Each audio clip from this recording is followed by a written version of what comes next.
Hello students, कैसे हैं आप सब। मैं आशा करता हूं कि आप अच्छे होंगे। मैं वेलकम करता हूं आपको मेरे प्यारे से channel studio JEE and NEET classes में। जैसा कि हम लोगों ने ज्योमेट्रिकल आइसोमर तो कर लिया था, लेकिन कुछ क्वेश्चंस हमें उनके ऊपर करने थे, तो जो कि आज हम करने वाले हैं उनके क्वेश्चंस। एंड देन हमारा ऑप्टिकल आइसोमर का जो सीरीज है वो इसके बाद स्टार्ट ही कर लूँगा हम लोग। और कुछ ऑप्टिकल आइसोमर के जो भी कंडीशंस है वो भी मैं डिस्कस करूँगा आपसे। लेकिन मेरी कोशिश यही रहेगी कि मैं आपको बेस्ट से बेस्ट कंटेंट दे सकूँ, जिससे आप उसको समझ सको और आपको कहीं और सर्च करने की ज़रूरत ना पड़े। फिर भी अगर आप कोई और रेफरेंस यूज करना चाहते हो तो आप कर सकते हो। बट चलो देखते हैं यहाँ पे हमारा ये जो सीरीज़ था ज्योमेट्रिकल का, जो हमने अभी फ़िलहाल फिनिश किया है, उसके ऊपर किस तरीके से क्वेश्चंस आते हैं और हमें किस तरीके से सॉल्व करने होते हैं। तो बच्चों देखो, हमारे पास यहाँ पे क्वेश्चन है ज्योमेट्रिकल आइसोमर का पहला। इसमें क्वेश्चन पूछा है कि विच of the following compound exhibits geometrical isomer. तो ऐसे सीधे स्ट्रेट फॉरवर्ड क्वेश्चन भी पूछता है कि ऐसे मॉलिक्यूल कौन से हैं जिसमें स्ट्रेट फॉरवर्ड क्वेश्चन देख रहे हो ना आप, ज्योमेट्रिकल आइसोमर शो करता है। तो देखो, सबसे पहला जो मॉलिक्यूल है अगर हम देखें तो जो फर्स्ट मॉलिक्यूल है वो क्या है, C2H5Br। अगर इसको मैं राइट करता हूँ C2H5Br को, तो आप देखोगे that will be like this. तो ज्योमेट्रिकल आइसोमर के लिए अगर देखा जाए, नॉर्मल मॉलिक्यूल की कंडीशन क्या थी कि यहाँ पे carbon carbon must have double bond, ठीक है, मस्ट हैव डबल बॉन्ड, जिससे कि ये रिस्ट्रिक्टेड रोटेशन शो करे। और रिस्ट्रिक्टेड रोटेशन नहीं रहेगा तो नहीं शो करेगा। और उसमें ये भी था कि टू सेम ग्रुप्स जो होते हैं इधर शुड बी इन अपोजिट और इन सेम प्लेन। तो यहाँ पे आप देख सकते हो कि यहाँ पे पहली बात तो डबल बॉन्ड ही नहीं है तो नहीं शो करेगा। और इसमें यहाँ पे टू सेम नहीं बल्कि एक ही एटम पे 3 सिमिलर एटम है, यहाँ पे 2 सिमिलर एटम है, तो शो करेगा? बिल्कुल नहीं शो करेगा। इसका मतलब पहला तो ऑप्शन हो ही नहीं सकता। दूसरे ऑप्शन की अगर बात किया जाए तो जो CH होल ट्वाइस COH है, यहाँ पे कुछ अपने को लग रहा है कि हो सकता है, क्योंकि यहाँ पे अगर आप देखोगे, क्योंकि CH 2 टाइम्स है ना, तो हमने यहाँ पे CC लिख लिया और यहाँ पे H और H लिख लिया और यहाँ पे COH लिख दिया और यहाँ पे भी COH लिख दिया। तो देख रहे हो ना आप, ये तो शो करेगा। क्या करेगा? ये शो करेगा, ठीक। क्यों? क्योंकि यहाँ पे देखो रिस्ट्रिक्टेड रोटेशन भी है और इनके एक्सियल डिस्टेंस क्या है, कम है, क्योंकि 2 सेम एटम सेम प्लेन में है। अगर इसी को मैं अपोजिट प्लेन में लिख दूँ तो यहाँ एक्सियल डिस्टेंस भी क्या होगा, हमें मिलेगा। तो देखो यहाँ पे COH ऐसे लिख दो, क्योंकि H यहाँ पे लिख दो, H यहाँ लिख दो और COH। तो यहाँ पे देखो एक्सियल डिस्टेंस ऐसे भी देख सकते हो और ऐसे भी देख सकते हो आप। तो यहाँ एक्सियल डिस्टेंस भी मिल रहा है, यहाँ पे पास में था, यहाँ पे दूर है। और दूसरी बात, कार्बन कार्बन के बीच डबल बॉन्ड है जो रिस्ट्रिक्टेड रोटेशन को भी रिप्रेजेंट कर रहा है, यानी प्रेजेंट कर रहा है। तो इसका मतलब है ज्योमेट्रिकल आइसोमर है। अगर हमारा मल्टीपल चॉइस क्वेश्चन आंसर होता तो हो सकता है कि इससे ज़्यादा भी जाए, लेकिन अभी मैं आंसर यही बता रहा हूँ कि आंसर क्या है, बी है। थर्ड वाले में तो पॉसिबल नहीं, आप देख के बता सकते हो। यहाँ पे एक ही एटम से जब 3 सिमिलर एटम, यानी सेंटर जो कार्बन है, कार्बन से अगर 3 सिमिलर एटम कनेक्टेड है तो शो ही नहीं कर सकता, क्योंकि वहाँ 2 ही कार्बन है ना। अब देखो, एक कार्बन हुआ है और एक कार्बन CHO का है। अगर इनके बीच देखो तो 3 सिमिलर एटम आ गए, तो यहाँ पे डबल बॉन्ड तो मिल ही नहीं रहा है कार्बन कार्बन के बीच, तो नहीं होगा। क्योंकि कार्बन कार्बन के बीच हमें क्या चाहिए, डबल बॉन्ड चाहिए, जिससे कि हम यहाँ पे दिखा सके सिस और ट्रांस कौन सा ज्योमेट्रिकल आइसोमर कौन है। इवन E और Z भी यहाँ पे पॉसिबल नहीं है। नेक्स्ट की अगर बात करते हैं तो यहाँ CH2 देखो कौन सा है नेक्स्ट में, तो CH2 है और देखो CH2 है और यहाँ से भी क्या है, COH है और यहाँ पे भी क्या है, COH। तो पहली बात तो इसमें डबल बॉन्ड नहीं है। दूसरी बात कि यहाँ पे 2 सिमिलर ग्रुप तो हैं, जैसे इसके पास COH है, यहाँ पे COH है। तो आपने पढ़ा था ना कि एलिफेटिक चेन अगर है वहाँ पे, एलिफेटिक कंपाउंड्स है वहाँ पे, तो carbon carbon must have double bond as this show restricted rotation, जिससे कि वो रिस्ट्रिक्टेड रोटेशन शो करे। और यहाँ पे क्या हो रहा है, कार्बन कार्बन के बीच डबल बॉन्ड तो है ही नहीं, सिंगल बॉन्ड है। क्योंकि आप इसका अगर ड्रॉ करते हो तो यहाँ पे देखोगे it has the 2 similar atom same carbon, यहाँ पे देख सकते हैं ना। तो किसके बेस पे आप दिखाओगे? अगर E और Z लेते हो तो कौन से बेस पे दिखाओगे? पॉसिबल ही नहीं है, क्योंकि यहाँ पे आप देखो, अगर यहीं पे दोनों हाइड्रोजन नहीं होते और इनके बीच क्या होता है, डबल बॉन्ड, तो वो जो बी वाला पार्ट था सेकेंड ऑप्शन, उसी टाइप से हो जाता है। तो आंसर हमारा यहाँ पे बी है। Which one? बी। तो इनमें से कोई ऑप्शन नहीं है सिर्फ बी को छोड़कर। तो चलो देखते हैं नेक्स्ट क्वेश्चन कौन सा है। Hope you understood all. नहीं समझ में आया तो आप पूछ सकते हो। तो देखो यहाँ पे सेकेंड क्वेश्चन की अगर हम बात करें, पूछा क्या है यहाँ पे, malic acid and fumaric acid क्या है। ये चीज़ें मैंने कराया था, शायद आपको अगर पता होगा। मैलिक एसिड और फ्यूमेरिक एसिड की अगर बात की जाए तो हमने किया था अभी जस्ट, जो मैंने स्ट्रक्चर को ड्रॉ किया है उसमें जो था वो मैलिक एसिड कौन है और फ्यूमेरिक एसिड कौन है आपको मैंने बताया था। देखो मैलिक एसिड का मतलब होता है जब यहाँ पे 2 सिमिलर एटम या ग्रुप सेम प्लेन में हो। देखो तो इसमें जो हाइड्रोजन एटम है सेम प्लेन में है, तो इसे हम सिस बोलते हैं। This is called maleic.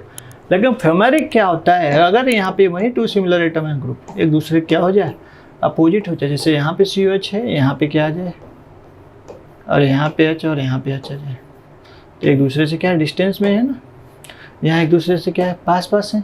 Axial distance यहाँ ज़्यादा है, ट्रांस में हमेशा ज़्यादा होता है, सिस में कम होता है, आपने पढ़ा था।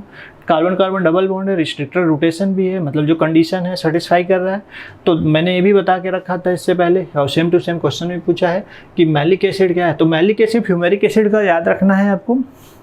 मॉलिक्यूलर फार्मूला, स्ट्रक्चरल फार्मूला सब सेम होता है, बट वहाँ पे ज्योमेट्री डिफरेंट होता है, क्योंकि ज्योमेट्रिकल आइसोमर का यही डेफिनेशन। तो ज्योमेट्री क्या है, क्योंकि spatial arrangement, different special arrangement. यहाँ पे देखो COH सेम प्लेन में अरेंज्ड है, यहाँ अपोजिट प्लेन में अरेंज्ड है। तो जो अपोजिट प्लेन में अरेंज्ड है इसे हम बोलते हैं फ्यूमेरिक। तो दिस इज योर फ्यूमेरिक और दिस इज योर मैलिक। तो ए याद रखना है आपको, ये मैलिक है और ये फ्यूमेरिक है। तो सिस पार्ट जो है मैलिक है और ट्रांस पार्ट है फ्यूमेरिक है। तो इसका मतलब ज्योमेट्रिकल है। तो ज्योमेट्रिकल आइसोमर है कि टॉटोमर है कि ऑप्टिकल आइसोमर मेटामर है, तो सीधा सीधा ऑप्शन में क्या लिखोगे, ज्योमेट्रिकल, क्योंकि टॉटोमर नहीं है। टॉटोमर में एटम शिफ्ट होता है एक पोजीशन से दूसरे, जिसे हम 1-3 शिफ्टिंग भी बोल सकते हैं वहाँ पे। ऑप्टिकल आइसोमर में आप डेक्स्ट्रो लिवो पढ़ते, जो अभी हमने किया नहीं है, तो ऑब्वियसली उसके क्वेश्चंस नहीं दूंगा, और ये शो भी नहीं करेगा, उसमें हमारा रोटेशन होता है। मेटामर्स में आपने देखा था कि मेटामर्स में क्या होता है कि जो पॉली फंक्शनल ग्रुप होता है that have 2 different number of alkyl group containing carbon atom, तो उसे बोलते हैं मेटामर। तो ये सारी चीज़ें इसमें तो शो नहीं कर रही है इस मैलिक एंड फ्यूमेरिक में, तो सिर्फ एक ही ऑप्शन है, कौन सा, ए। क्लियर, अच्छे से नोट कर लो फटाक से। तो देखो फ्यूमेरिक में 2 सिमिलर जो ग्रुप है एक दूसरे के अपोजिट है, मैलिक में 2 सिमिलर ग्रुप को जो है एक दूसरे के सेम प्लेन में। Hope you understood. चलो आगे देखते हैं। यहाँ पे नेक्स्ट क्वेश्चन कौन सा है, गेस करो। वो तो कर ही नहीं पाओगे, बोलोगे सर वो तो आप बना रहे हो। तो देखो which of the following can exhibit cis trans isomer. अरे ये तो बहुत ही आसान सा है, आप बता सकते हो। ऐसा कौन सा है जो सिस ट्रांस शो कर सकता है, आप बता लो अगर बताओगे। एक्चुअली इसमें देखोगे यहाँ पे थोड़ा सा मिस्टेक है कि ये CH2 है और ये भी CH2 है। यहाँ पे याद रखना ये सही है, यहाँ पे बट डबल बॉन्ड है, थोड़ा मिस्टेक हुआ है लेकिन डबल बॉन्ड है। अब देखो इसमें अगर आप देखोगे यहाँ पे क्या फॉर्म होगा, इससे क्या बनने वाला है, तो यहाँ पे एक पार्ट ऑफ, क्योंकि CH2 है, करेक्ट है भी, सिर्फ वहाँ पे मिस था तो मैंने राइट कर लिया है, तो आप भी समझ लेना। देखो सिस ट्रांस होने के लिए कंडीशन वही पहला क्या है कि 2 similar groups should be in same plane as that can be cis. If that would be in opposite plane that would be the trans. क्या होना चाहिए, carbon should have the restricted rotation. फिर से रिपीट कर रहा हूँ कि carbon के पास रिस्ट्रिक्टेड रोटेशन होना चाहिए। एंड नेक्स्ट क्या होना चाहिए कि कार्बन के बीच में, यानी जो 2 सिमिलर एटम हैं उनके बीच एक्सियल डिस्टेंस क्या होना चाहिए, डिफर होना चाहिए, जो मैंने इसके पहले कराया। अभी CH2 की अगर बात करूँ तो इसमें अगर डबल बॉन्ड C है, यहाँ पे आप देखो ना, जो हमारा डबल बॉन्डेड कार्बन है उसमें क्या वहाँ पे 2 सिमिलर और एटम या ग्रुप है क्या, नहीं, 2 से ज़्यादा है भाई। एक खुद एक कार्बन 2 सेम रख रहा है, खुद कार्बन 2 सेम। हम चाहे इसको इधर शिफ्ट कर दे या इसको इधर शिफ्ट कर दे, कोई चेंजेज आएगा नहीं आएगा। मतलब ऐसे मॉलिक्यूल जो मोर देन 2 सिमिलर एटम और ग्रुप रख रहे हैं वो नहीं शो कर सकते। क्या नहीं शो कर सकते, सिस ट्रांस। तो यहाँ पे वही नहीं शो कर रहा है। फिर कौन सा है ऐसा जो शो करेगा, तो यहाँ पे अगर हम देखें दूसरा वाला, तो शायद दूसरा वाला शो कर सकता है। कैसे, तो इसमें भी रिस्ट्रिक्टेड रोटेशन है, कार्बन कार्बन डबल बॉन्ड है, यहाँ पे H लिख दे रहा हूँ, यहाँ पे Cl। तो देखो ये जो कार्बन है जो डबल बॉन्ड है, ये 2 डिफरेंट एटम से क्या है कनेक्टेड है, और ये भी क्या है 2 डिफरेंट एटम से क्या है कनेक्टेड है। तो हमें ओवरऑल इस सेंटर कार्बन की बात करें, ये जो सेंटर कार्बन है इसकी बात करें, तो इसमें देखो टोटल मिला के 2 सिमिलर ग्रुप मिल गए। तो टोटल मिला के अगर 2 सिमिलर ग्रुप मिल गए तो इसका मतलब क्या है कि अगर यहाँ हाइड्रोजन सेम प्लेन में है तो दैट वुड बी सिस। अगर यही हाइड्रोजन अपोजिट प्लेन में हो जाए लाइक दिस, तो क्या हो जाएगा ट्रांस। क्या हो जाएगा ट्रांस।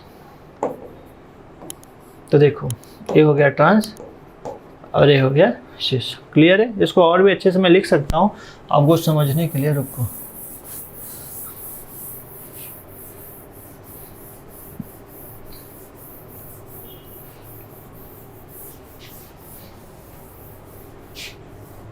यहाँ पे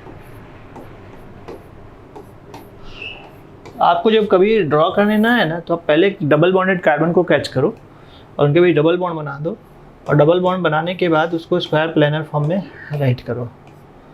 ठीक है, स्क्वायर प्लेनर फॉर्म में आप अगर देखोगे तो इसके पास एक H है एक Cl है, तो यहाँ पे पहले वाले में एक H और एक Cl ऐसे लगा दो, दूसरे वाले में भी एक H है एक Cl है, तो यहाँ H और Cl। अगर आपने 2 सिमिलर एटम को सेम प्लेन में पुट कर दिया तो ये फॉर्म करेगा सिस। लेकिन वही 2 सिमिलर एटम अगर एक दूसरे के क्या हो अपोजिट में अगर आप रख रहे हो तो हो जाएगा क्या ट्रांस। तो ये है ट्रांस और ये है सिस, बस यही याद रखना है आपको। तो सिस एंड ट्रांस। थर्ड में अगर हम बात करें तो थर्ड में ऐसा कोई सीन नहीं है कि यहाँ पे कहीं पे भी डबल बॉन्ड हो कार्बन कार्बन के बीच में। COH तो रखता है, वो तो फंक्शनल होता है, ऑक्सीजन कार्बन के बीच रखेगा ही। देखो अगर मैं ड्रॉ करता हूँ स्ट्रक्चर थर्ड की, तो देखो यहाँ पे H है, यहाँ पे भी H है, किसके पास CH3 के पास, देखो H है, यहाँ पे Cl है और यहाँ पे C डबल बॉन्ड OH है।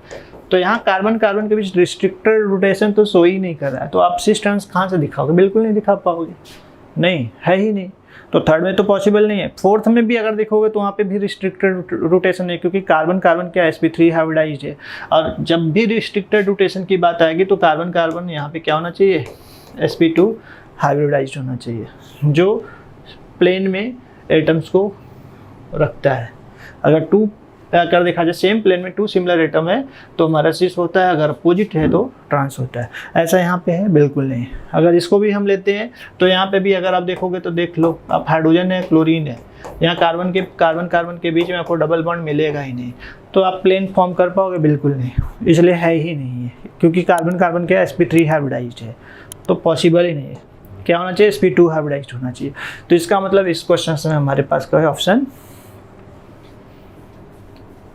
बी, चूँकि यहाँ पे डबल बॉन्ड था मैंने आपको बताया और यहाँ CH2 और CH2 था, तो इसको नोट कर लेना।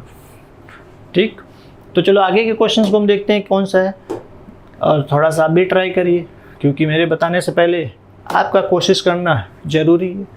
आप ट्राई करिए। देखिए क्या बोला है कि geometrical isomerism is possible in case of, ऐसे कौन से मॉलिक्यूल है, हो सकता है एक आंसर हो सकता है, 2 भी हो सकता है तीसरा भी हो, लेकिन कैसे आप शो करेंगे। तो सबसे इम्पोर्टेंट चीज़ होता है कि अगर यहाँ वर्ड्स में नेम लिखा हुआ है तो आपको इसके मॉलिक्यूलर फार्मूला में रखना आना चाहिए। तो कैसे रखेंगे आप, क्योंकि पहले वाले केस में पेन टू इन है, तो क्या पेन टू इन का मतलब क्या होता है, तो देखो पेरेंट चेन तो हमारा पेंट है और सेकंड पोजीशन पे इन है, इसका मतलब होता है डबल बॉन्ड है। तो चलो हम देखते हैं, पहले कार्बन कार्बन के स्केलेटन फॉर्म कर लेते हैं और सेकंड पोजीशन पे यहाँ पे हम डबल बॉन्ड रख देते हैं, और इसके बाद हाइड्रोजन रखेंगे, याद रखो यहाँ यहाँ यहाँ। तो इस कार्बन के बीच में तो बिल्कुल नहीं शो हो सकता इनके, क्योंकि यहाँ पे डबल बॉन्ड तो है नहीं, यहाँ पे हो सकता है लेकिन कैसे, that I will show to you. तो इसको सबसे पहले आपको क्या करना है कि अगर मॉलिक्यूल दे तो कार्बन के स्केलेटन फॉर्म करो, जहाँ डबल बॉन्ड है वहाँ डबल बॉन्ड रखो, फिर हाइड्रोजन से इसको सेटिस्फाई कर दो, तो मॉलिक्यूल बना। अब आपको मैं तरीके दिखा रहा हूँ, तरीके समझा रहा हूँ कि किस तरीके से यहाँ पे हम सिस ट्रांस को शो कर सकते हैं, कैसे प्लेन में लिख सकते हैं। आपको करना क्या कि जिस कार्बन में डबल बॉन्ड है उसको आप पहले ले लो, ऐसे C डबल बॉन्ड C ले लिया। अब आपको देखना कि कार्बन डायरेक्टली किस एटम से कनेक्ट है, तो यहाँ डायरेक्टली हाइड्रोजन से, यहाँ डायरेक्टली कार्बन से। अब एक कार्बन किससे कनेक्ट है उसको आप कंडेंस में राइट कर सकते हो, कोई प्रॉब्लम नहीं आएगा।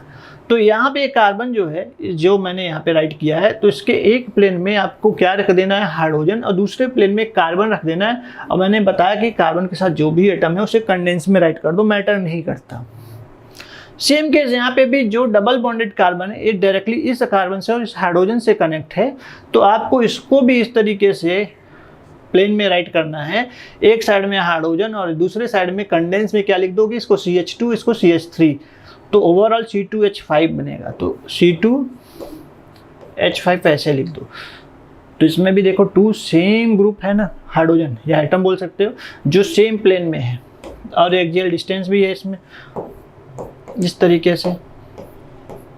अब देखो एक H यहाँ है, एक H यहाँ है, यहाँ CH3 है और यहाँ क्या है, C2H5 है। तो आपने देखा क्या कि यहाँ एक्सियल डिस्टेंस बढ़ गया, रिस्ट्रिक्टेड रोटेशन तो था ही, तो यहाँ पे एक दूसरे के अपोजिट में गए, तो इसका मतलब ये हो गया ट्रांस, और यहाँ एक दूसरे के सेम प्लेन में, इसका मतलब क्या हो गया, सिस। तो इट डज मीन कि पहला वाला तो शो कर रहा है, तो मतलब फर्स्ट वन हमारा ऑप्शन में है। क्या ब्यूटेन शो करेगा, तो sp3 हाइब्रिडाइज है, प्लेनर नहीं है, कैंसिल कर दो।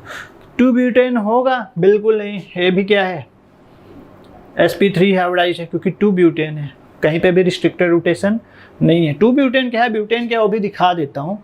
यहाँ पे 2 ब्यूटेन, इसमें कुछ तो मिसिंग है। ऐसे ही 2 ब्यूटेन क्या है, ब्यूटीन होना चाहिए ना। अगर 2 ब्यूटीन होता तो शायद यहाँ पे बन सकता था, शायद यही है, यहाँ पे 2 ब्यूटीन होगा। ब्यूटेन क्या है अगर हम देखें तो यहाँ पे CH3, CH2 और CH2 और CH3 को हम ब्यूटेन बोलते हैं। लेकिन ये जो C वाला पार्ट है ये है 2 ब्यूटीन, क्योंकि कभी भी ब्यूटेन 2 ब्यूटेन नहीं लिख सकता। रीजन कि वहाँ पे कोई ब्रांच होता है तब लिख सकता है, नहीं तो अगर ब्रांचिंग नहीं है, साइड चेन नहीं, तो इट डज मीन कि वहाँ पे इन है। तो क्या करना इनमें, 2 ब्यूटीन बोला तो सबसे पहले 4 कार्बन आप राइट करो ऐसे, और 2 पे क्या करो, डबल बॉन्ड लगा दो। लगा दिया आपने देखा, और यहाँ हर एक कार्बन की वैलेंसीज को क्या करो, सेटिस्फाई कर लो। अब मैंने आपको तरीके बताया, मेथड्स बताया कि कैसे आपको ज्योमेट्रिकल में इसको शो करना है। मैंने क्या बताया था कि जो डबल बॉन्डेड कार्बन है, फर्स्ट यू राइट, इसको मैं इरेज कर देता हूँ, आपको पता चलेगा जिससे मैं ड्रॉ करूँ इसके बारे में। तो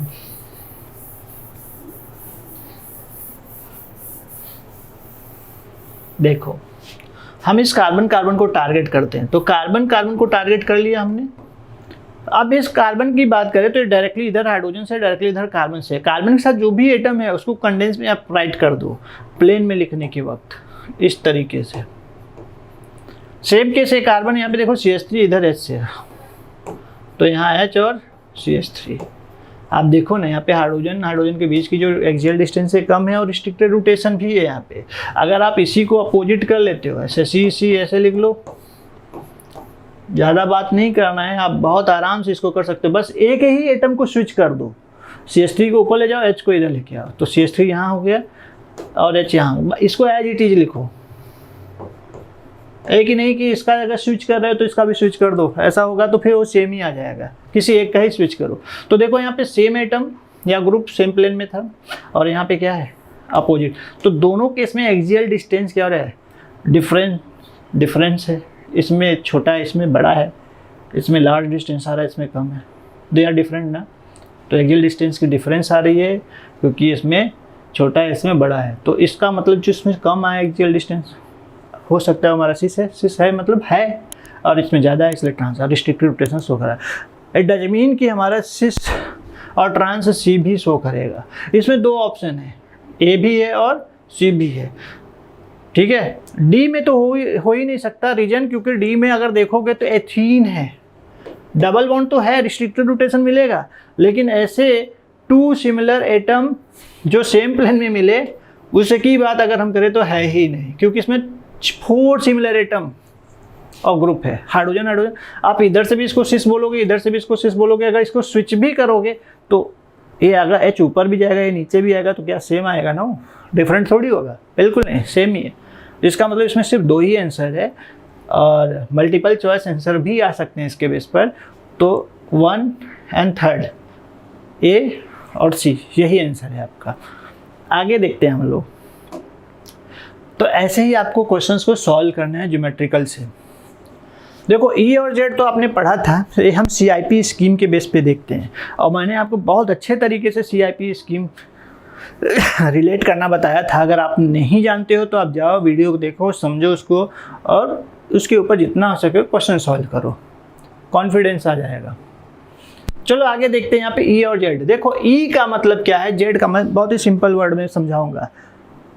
एक्चुअली जो ई और जेड होता है, जब डबल बॉन्डेड कार्बन हो या कह सकते हो जो सेंटर एटम हो, उनके साथ 2 सिमिलर ग्रुप मिले ही ना, सारे के सारे डिफरेंट ग्रुप हो, तो ऐसे केस में हम ई और जेड रूल को अप्लाई करते हैं। ई और जेड देखते हैं जो CIP रूल के बेस पे होता है, CIP स्कीम के बेस पे होता है, जो एटॉमिक वेट के बेस पे मैंने बोला था आपको क्या करना है, डिसाइड करना है। तो ई क्या है, ई का मतलब हो जाता है यहाँ पे ट्रांस, और जेड का मतलब हो जाता है सिस। तो ई एंड जेड, ई का मतलब ट्रांस, आप ऐसे समझो, ई का मतलब एंड का मतलब टर्मिनल, एक यहाँ एक यहाँ। अगर 2 सिमिलर एटम एक दूसरे के अपोजिट हो तो उसे हम क्या बोलते हैं, ट्रांस बोलते हैं। तो इसी तरीके से इसमें प्रायोरिटी के बेस पे, अगर प्रायोरिटी के बेस पे जिसका 2 ऐसे एटम या मॉलिक्यूल जिसके एटॉमिक मास क्या है, ज़्यादा है, दोनों कार्बन पे एक दूसरे के अपोजिट में लिंक्ड है, तो उसे हम क्या बोलेंगे, ई। अगर वो एक दूसरे के सेम प्लेन में आ जा रहे हैं तो उसे बोलेंगे जेड। ठीक, अब यहाँ पे बोल रहा है कि give the E Z designation of the following. तो देखो यहाँ पे है मॉलिक्यूल है, तो पहले तो देखो यहाँ पे जो कार्बन कार्बन डबल बॉन्ड है, क्या 4 एटम ग्रुप है? हाँ है, 4 एटम या ग्रुप तो है ही ऑलरेडी। क्या इसमें ऐसे भी 2 सिमिलर ग्रुप है या एटम है जो सेम प्लेन है, अपोजिट प्लेन है? बिल्कुल नहीं है, सारे के सारे क्या डिफरेंट है। अगर सारे के सारे डिफरेंट है तो मतलब हम ई और जेड ही डिसाइड करेंगे। कैसे, मैंने अभी बताया। पहले कार्बन को टारगेट करो, उसमें देखो जिस एटम से डायरेक्ट कनेक्ट है उसका मास क्या है। तो इसमें देखो पहले हाइड्रोजन आ रहा है, इसका मतलब हाइड्रोजन से नहीं कनेक्ट है। सही मायने में अगर देखा जाए तो इस कार्बन से कनेक्ट होता है। ठीक है, कैसे? कार्बन से। तो यहाँ पे कार्बन क्या है, C6 है, आप देख रहे हो ना, और H5 है, इससे कनेक्ट ऐसे होता है। तो बट वो रिप्रेजेंटेशन है, आपको समझ में आना चाहिए। तो यहाँ पे कार्बन से कनेक्ट है, और यहाँ पे किससे कनेक्ट है, नाइट्रोजन से कनेक्ट है। तो कार्बन, अगर पूरे मॉलिक्यूल का वेट नहीं देखना, पहले याद रखो, पहले आपको सिंगल एटम का वेट देखना है जिससे वो डायरेक्ट लिंक है। तो डायरेक्ट लिंक यहाँ कार्बन से, यहाँ डायरेक्ट लिंक क्या है, नाइट्रोजन से। तो नाइट्रोजन का मास क्या है, कार्बन के कंपेयर में ज़्यादा है, इसलिए इसको हम 1 देंगे और वो हो जाएगा 2। वैसे ही यहाँ पे आयोडीन है और ये ब्रोमीन है, तो यहाँ पे क्या होगा, आयोडीन का मास तो आपको पता ही है 127, तो ब्रोमीन का पता ही है यहाँ पे। ठीक है, तो ब्रोमीन का कम होता है किससे, आयोडीन से। तो यहाँ ये जो हैवियर मास वाला एटम है और यहाँ पे जो हैवियर मास वाला एटम है, एक दूसरे के क्या आ रहे हैं, अपोजिट आ रहे हैं, इसीलिए क्या होगा, ई। अगर यही सेम प्लेन में आ जाता है तो क्या होता है, जेड। तो ऑप्शन कौन सा है? ठीक है, तो ये आपका ऑप्शन में है। यहाँ पे बोला give the E Z designation, तो ई जेड के बारे में पूछ रहा है, तो एक साथ थोड़ी आएगा ई जेड जेड जेड। तो ऐसे आप क्लियर है? ठीक है, समझ में आया? तो नोट कर लो इसको। अब देखो ऐसे बहुत सारे मॉलिक्यूल आ सकते हैं, मैंने एग्जांपल दिया है। चलो आगे देखते हैं। अब बताओ यहाँ पे क्वेश्चन क्या है, which of the following compound will exhibit trans isomerism. आप बता सकते हो कौन सा ट्रांस आइसोमेरिज्म है। वही पहली बात तो ट्यूब ब्यूटीन आ गया ना। देखो अभी इसके पहले तो हमने किया था, पहला वाला तो शो करेगा, और कौन सा शो करेगा। पहली बात तो which of the following compound will exhibit trans, trans की बात हो रही है, 2 ब्यूटीन है, ब्यूटेनल तो शो नहीं करेगा, 2 ब्यूटाइन है, अभी शो नहीं करेगा। क्यों? ब्यूटाइन की बात कर रहा है, तो कैसे शो करेगा, क्योंकि लीनियर आ जाता है, तो शो नहीं करेगा। प्लेनर होना चाहिए ना हमारे पास, लीनियर थोड़ी होना चाहिए। तो नहीं करेगा, करेगा बिल्कुल नहीं। आप ब्यूटीन की बात करें, 2 ब्यूटीन की, ये तो दूसरा बी का मैंने बना दिया, ब्यूटाइन है ना, 2 पे ट्रिपल बॉन्ड, आइन का मतलब होता है ट्रिपल बॉन्ड। अब बी, अगर ए की बात किया जाए तो ए में हमारे पास क्या, ब्यूटीन, तो एक कार्बन डबल बॉन्ड यहाँ पे है और यहाँ पे CH3 है, यहाँ पे भी क्या CH3, तो देखो यहाँ पे आ जाएगा। क्यों? अगर देखा जाए तो। चलो मैं यहाँ पे ड्रॉ करता हूँ पहला वाला, जिससे आपको समझ में आए। कार्बन कार्बन डबल बॉन्ड है, यहाँ पे देखो H ले लिया, यहाँ पे मैंने CH3 लिया, यहाँ पे H ले लिया, यहाँ पे मेथड वही है जो बताया है, बार बार नहीं बताऊँगा। आप पहले वाला वीडियो देख लोगे समझ में आ जाएगा। इसके पहले देखो यहाँ पे H सेम प्लेन में है, तो इसलिए क्या हो जाएगा सिस। अगर यहाँ पे H क्या हो जाए, अपोजिट प्लेन में आ जाए, एक H यहाँ, एक H यहाँ, CH3 यहाँ, तो क्या हो जाएगा CH3 यहाँ, तो हो जाएगा this is cis and this is trans. और कौन सा ब्यूटाइन नहीं है, अभी ड्रॉ किया था ब्यूटेनॉल। 2 ब्यूटेनॉल का मतलब होता है, पहले कार्बन कार्बन कितने हैं 4, आप ड्रॉ कर लो। 2 पे OH बोल के रखा है, OH रख लो, यहाँ पे हाइड्रोजन रख दो, यहाँ पे भी हाइड्रोजन रख दो, क्योंकि जिस कार्बन के पास 3 सिमिलर एटम हो वो तो शो कर ही नहीं सकता। और ऊपर से कार्बन कार्बन के बीच क्या होना चाहिए, double bond. Will it show, बिल्कुल नहीं, यहाँ पे शो नहीं करेगा। ब्यूटेनल, ब्यूटेनल भी अगर आप देखोगे तो नहीं शो करेगा। कैसे, देखो ब्यूटेनल का मतलब यहाँ पे तो एल्डिहाइड ग्रुप हो गया ना, और बाकी कार्बन के बीच में क्या डबल बॉन्ड है, नहीं। क्या sp2 हाइब्रिडाइज है, नहीं, बिल्कुल नहीं। रिस्ट्रिक्टेड रोटेशन है, नहीं, तो बिल्कुल पॉसिबल नहीं है।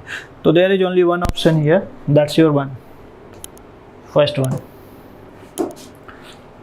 देखो समझते हुए चलो, कंसेप्ट को याद रखोगे तो कभी भूलोगे नहीं, आराम से कर लोगे। देखो असाइन ई और Z configuration of the following, शायद अभी अभी हमने किया था, सेम है। अब बताओ, अब बताओ। चलो 10 सेकंड का टाइम दिया, कमेंट करो। देखो यहाँ पे एक ऐसे होगा, इसकी अगर हम डिस्कशन करें तो E configuration, Z configuration, S configuration, R. चूँकि यहाँ पे ई और जेड की बात कर रहा है तो 2 ऑप्शन तो आप ऐसे ही कट कर दो। कौन सा, सी वाला और डी वाला तो हटा दो, क्योंकि ये ट्रैक से हट के ऑप्शन दिया। क्वेश्चन में तो ई जेड की बात कर रहा है, लेकिन यहाँ एस और आर की बात कर रहा है, तो हटा दो इसको। अब बात करोगे किससे, ई और जेड से।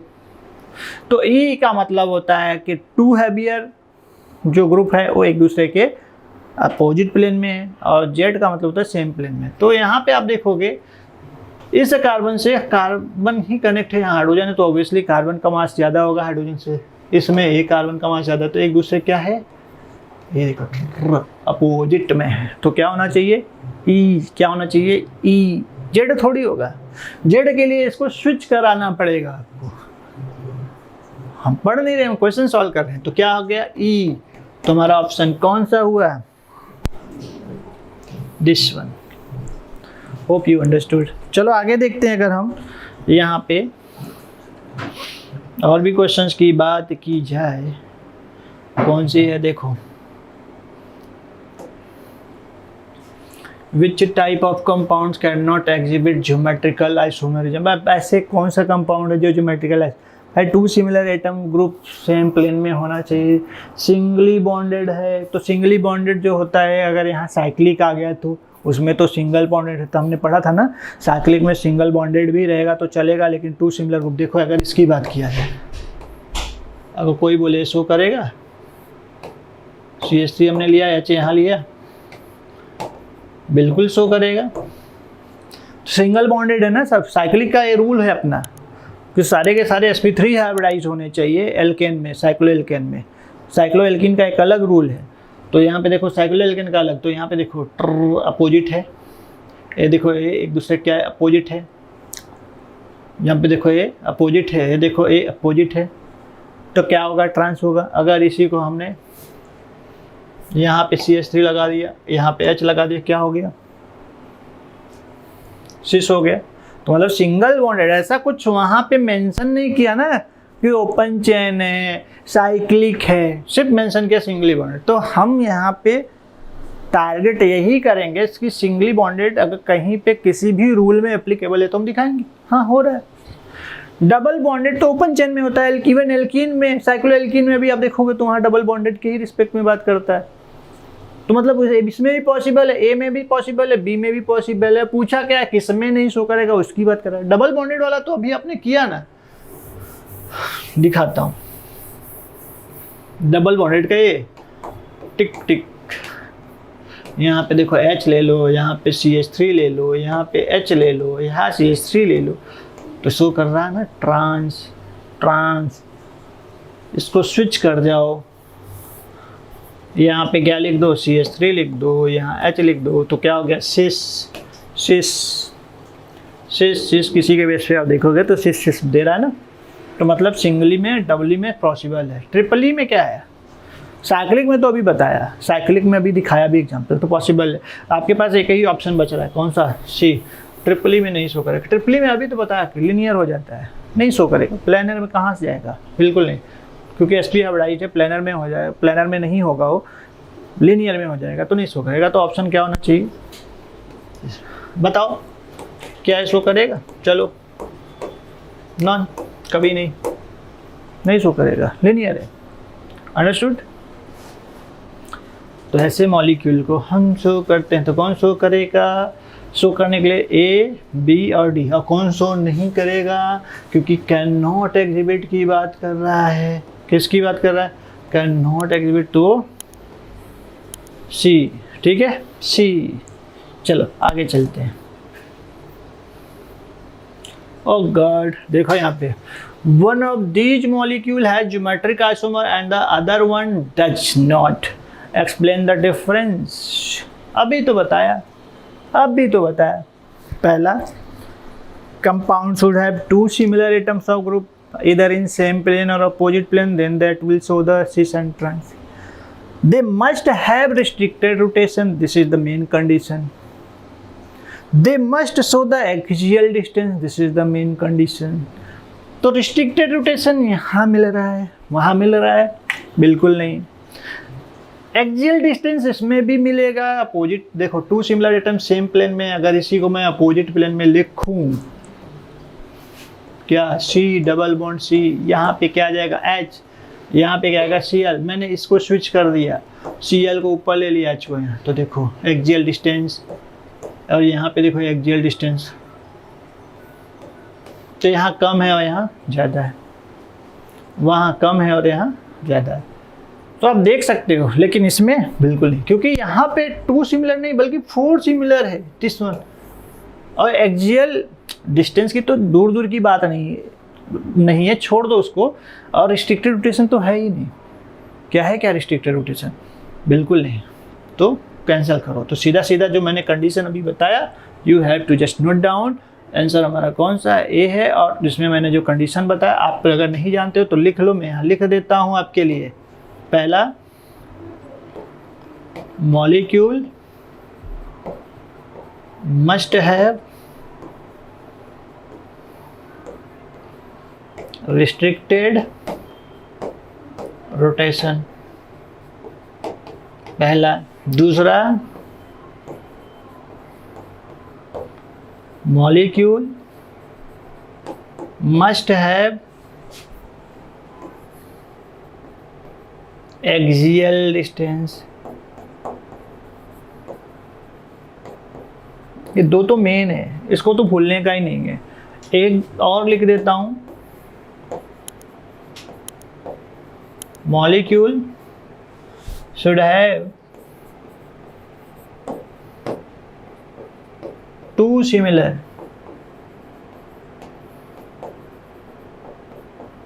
Group of atom in same plane